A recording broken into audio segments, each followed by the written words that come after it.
नमस्कार। मैं उमाशंकर गौड़ आज आपके सामने पेश हूँ पृथ्वी की उत्पत्ति के सिद्धांत को लेकर। मानव एक बड़ा ही जिज्ञासु प्राणी है। इसके मन में हमेशा ही जिज्ञासा रहती है कि मेरे पास जो कुछ है वो कैसे निर्मित हुआ।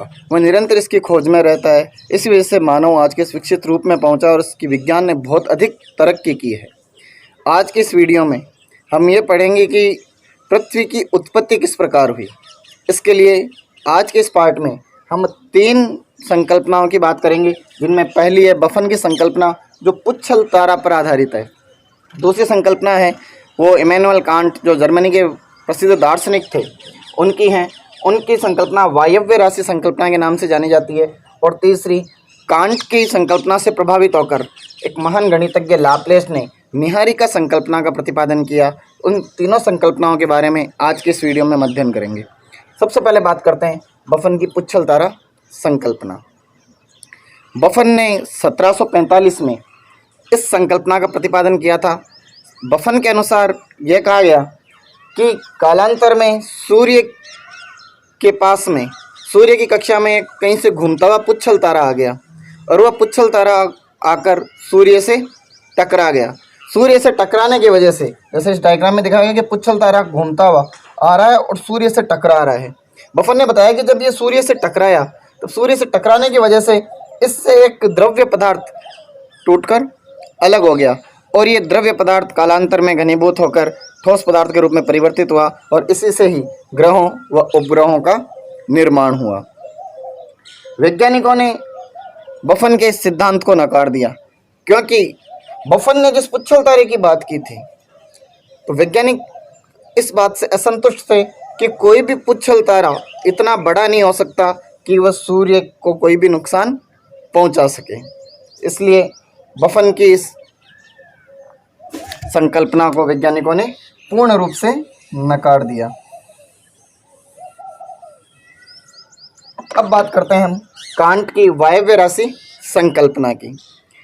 इमैनुअल कांट ने अपनी वायव्य राशि संकल्पना के अंतर्गत ये बताया कि पृथ्वी या अन्य ग्रहों का निर्माण किसी गर्म पिंड से नहीं हुआ है।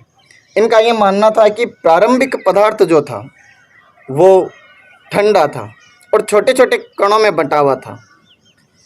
कालांतर में उन कणों के अंदर गुरुत्वाकर्षण बल उत्पन्न हुआ, जिससे वे आपस में एक साथ एकत्रित होने लगे।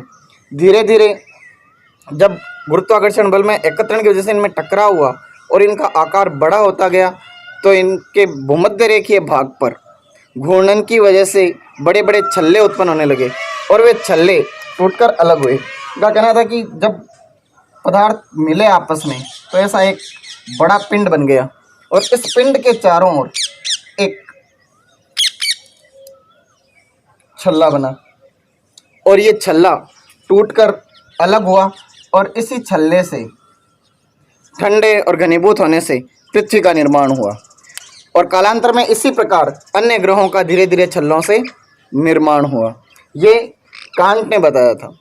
कांट ने अपनी इस परिकल्पना में ग्रहों की गति, ग्रहों की स्थिति के बारे में तो अच्छे से स्पष्ट कर दिया, लेकिन वह इस सिद्धांत को नहीं समझा पाए कि छल्ले घनीभूत होकर ठोस पिंड में कैसे बने, क्योंकि छल्लों के गैसीय रूप के घनीभूत होने से वह बिखर जाना चाहिए था, न कि किसी ठोस रूप में उसका परिवर्तित होना था।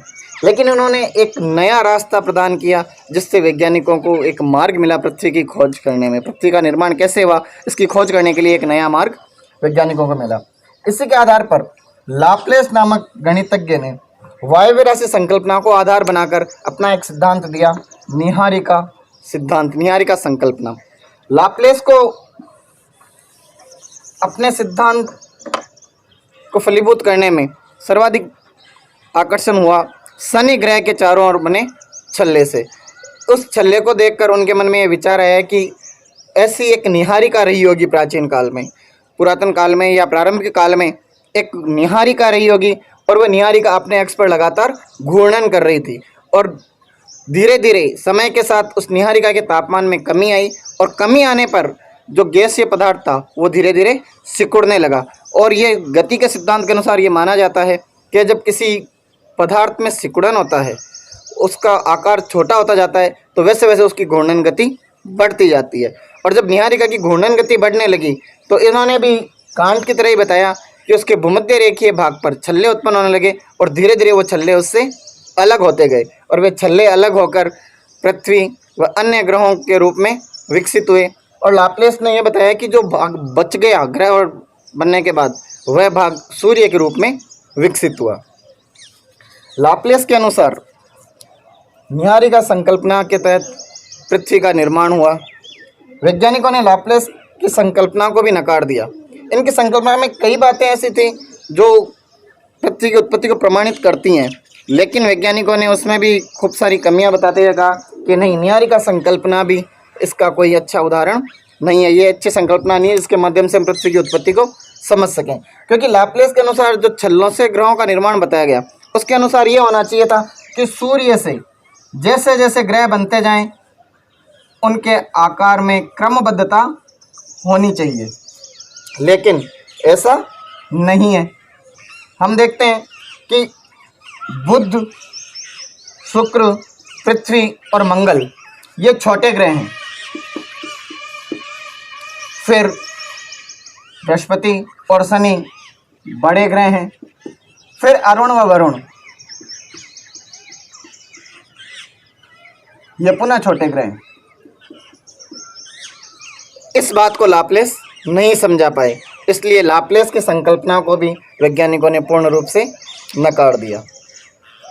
आज की इस वीडियो में हम इन 3 संकल्पनाओं के बारे में बात करेंगे।